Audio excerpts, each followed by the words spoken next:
Hi there, Andrew Lessman here, and this is a little bit of a video blog that, because our CoQ10 Today Special is coming up at the beginning of October, I wanted to discuss some relevant points about that and also discuss a related point about krill oil.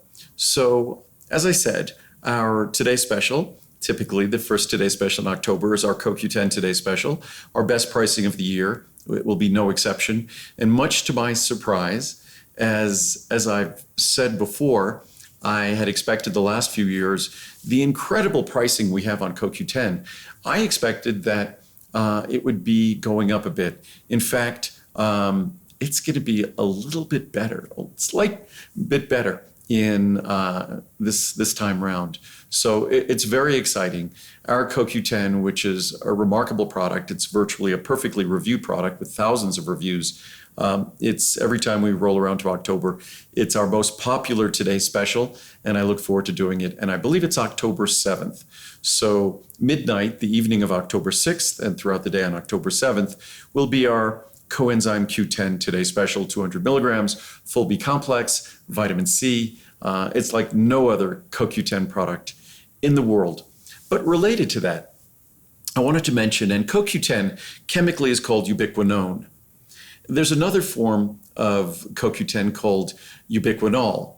They're both the same, essentially the same molecule with only a very minor difference, the addition of a hydrogen atom to a rather complex molecule. That's why the folks at Konica who developed ubiquinol, really to develop it, ubiquinol and ubiquinone exist in every living thing, every living human being on the planet.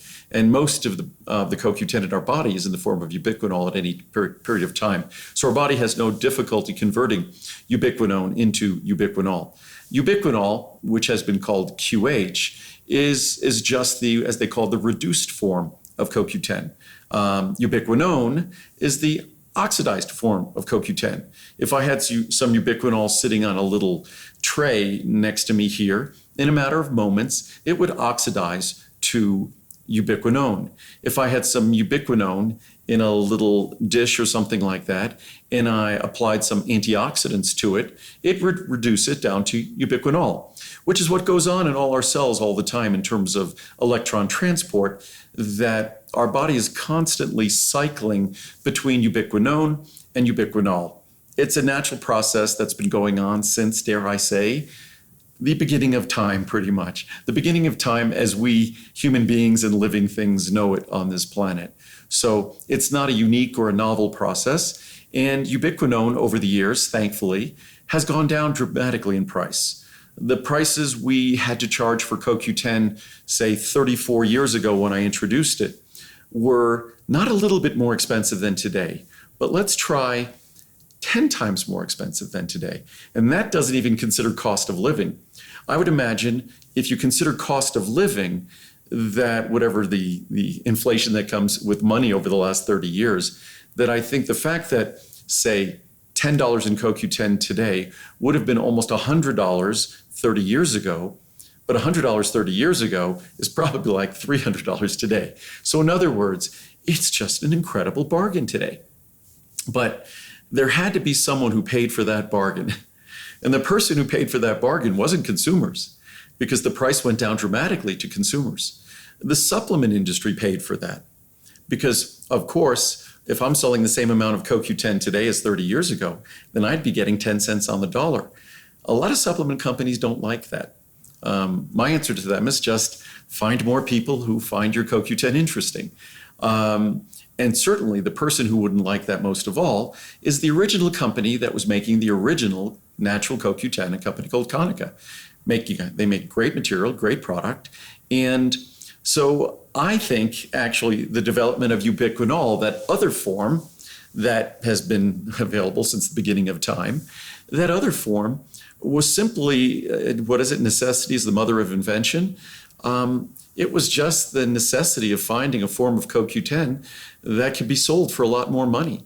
And it was sold for a lot more money. significantly more money, many, many, many times more than the standard CoQ10 ubiquinone. And I am not convinced by any science that it's superior to supplement with it. If it were, that would be the source I preferred. And we've always had it available. But the reason I'm recording this is I'm likely going to wind it down. And as we move through the material that we've committed to, we're going to move on from ubiquinol, because I'm not convinced by the science that it's worthy of someone spending really 5 times more, that it is not worth that. I'd rather see someone save 80% on their CoQ10, and the 80% they save, they could buy other supplements, they could buy something nice for themselves or for someone they love. But certainly, I view it, in my mind, I view it as a waste. And since I don't encourage anyone, even if they have a choice between the two with me, I really just don't want to encourage that waste. It just ethically is uncomfortable for me. So in the future, we're going to be winding down our availability of ubiquinol, because the science, in my mind, doesn't justify its use. In order to offer it, it requires that you deliver it with other added ingredients. In my mind, again, just doesn't warrant the burden associated with those as well. It's significantly more expensive, and there's no reason for that, because frankly, if someone is making ubiquinone, standard CoQ10, the science, in my mind, the last step before they create ubiquinone is ubiquinol. So it should actually cost less to make, and then you simply have to preserve it from oxidation, which isn't complicated. And in fact, it's basic science. Even if you ended up with ubiquinone, it's basic science 101. I would imagine there's science and research out there talking about simply exposing any ingredient, including ubiquinone, to antioxidants, and you end up with ubiquinol. So it's not fancy science, it's not complicated science, and I don't see any of the science justifying spending so much money on it, especially when the bulk of the science and the bulk of the research, and not the bulk of, we're talking well over 90%, is on ubiquinone. So the science that got everyone excited about supplementing either ubiquinone or ubiquinol is the science on ubiquinone. And I just am not convinced that ubiquinol can offer enhanced benefits, enhanced bioactivity at all. Just not convinced. And certainly insufficiently to justify spending hundreds of percent more. Just not worth it. So that's something we're going to be winding down, and I just thought I'd let everyone know. And it's just, I just can't justify it ethically, even though if someone's buying ubiquinol, obviously they're spending more money. I'd rather you not spend more money with me. I'd rather you spend less money and get more benefit. So it's something I've often talked about. And ever since I introduced ubiquinol, I've spoken about it in this fashion. And now I'm just not convinced by the science that we should continue, in my mind, and it's just one person's opinion, wasting so much additional money on an ingredient that doesn't warrant it, that actually, if Konica probably didn't have some, I'm not sure if they have a patent on the synthesis of ubiquinol, because it's no different than or maybe the use of ubiquinol, but it surprises me because it's no different than the synthesis and the natural creation of ubiquinone. But I'll leave that to the scientists I'll leave it to the lawyers to discuss. So that, to me, it's just so much better. You could take 1,000 milligrams of my ubiquinone for a couple of hundred milligrams, the same cost of a couple of hundred milligrams of the ubiquinol. So it's just a much better investment to invest in the ubiquinone, scientifically, economically, and ethically across the board, a better investment. Something else I'll be talking about in the future. So hopefully everyone is watching this long enough to get to this part. There's another ingredient that I find ethically challenged, and that's krill oil. It's an ingredient that we have made available, but again, I discouraged its purchase. I discouraged its purchase for a couple of reasons, because most of the science on omega-3s, again, almost all the science on omega-3s is from fish oil. And it's very easy to acquire fish oils that I feel absolutely unequivocally secure in their environmental responsibility. I don't feel that way with krill oil. As much as I read about these they're like factories on the ocean that process the krill oil down in the Antarctic region.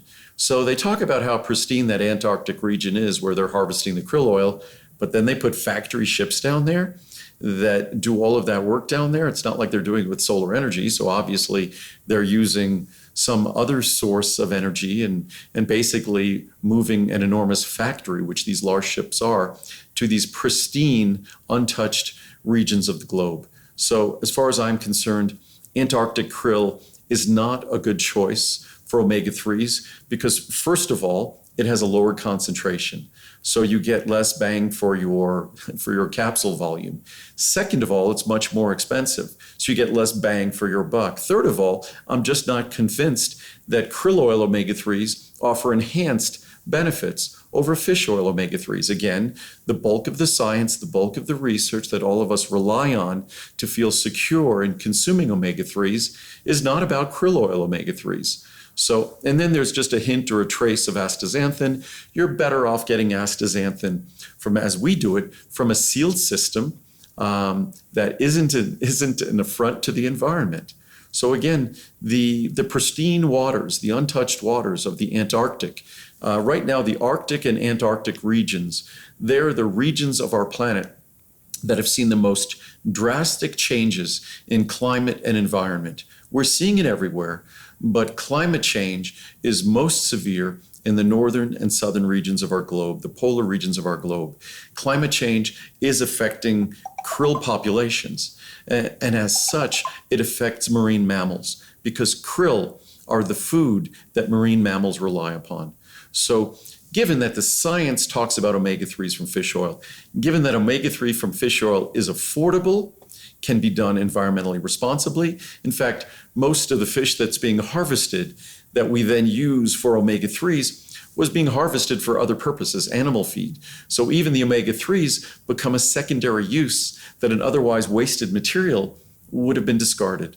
So, and again, how you go about harvesting those omega-3s, you could make sure that, as we do, that they're environmentally certified. And when it comes to as being responsibly harvested, as far as I'm concerned, I don't care how many environmental certifications some krill oil company might have. In my mind, that part of the globe should be left alone.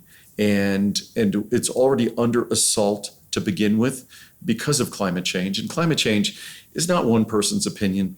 I mean, back when I was in school and I was taking a course in environmental medicine, I talked about the globe being a sealed system. We are a sealed system. We're like a little terrarium or a little aquarium.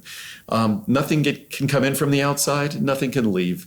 So what we've been doing on this planet, and at the time I wrote the paper, which was 40 years ago, I was talking about things like toxic chemicals and heavy metals, which we've learned over the last several decades have poisoned our planet. But we've been responsible enough to deal with those things because they're apparent, they're obvious. The gases that are responsible for climate change and global warming are invisible. And it's like watching a train wreck in slow motion. For those of us who've studied the science, and it's what I've done, we are in the middle of that train wreck in slow motion. And the polar regions are the first victims. And the consequences of what's happening in the polar regions will eventually victimize the rest of the planet. So this is not a political discussion. I'm someone who has always been politically quite conservative. So this is really just a scientific discussion. And when it comes to krill oil, there's no reason to add insult to injury to that pristine part of our globe that's already under assault when you can get the omega-3s that are necessary to support your good health and the traces of astaxanthin in krill oil products, which are basically insignificant. You can better get those in a properly designed standalone astaxanthin product. So bottom line is that in the future, as our commitment to krill oil diminishes, that too is going to go away. So just as I feel ubiquinol is not scientifically and economically responsible to invest in, I think krill oil is not scientifically, ethically, economically, and environmentally responsible to invest in, both as a company, and there are many companies in in the UK, Whole Foods, I believe, here in the US, that have already declined to offer krill oil in their stores, precisely for the reasons I'm discussing. So I just wanted to give everyone a little bit of a heads up about these issues. And in terms of ubiquinol going away, I'll talk about that in October. And in terms of our krill oil product going away in the future. And ubiquinone, CoQ10 is a much better investment in my mind, not even close than ubiquinol. And our omega-3 fish oil that focuses on DHA. And again, when you get krill oil, it's a minimal source.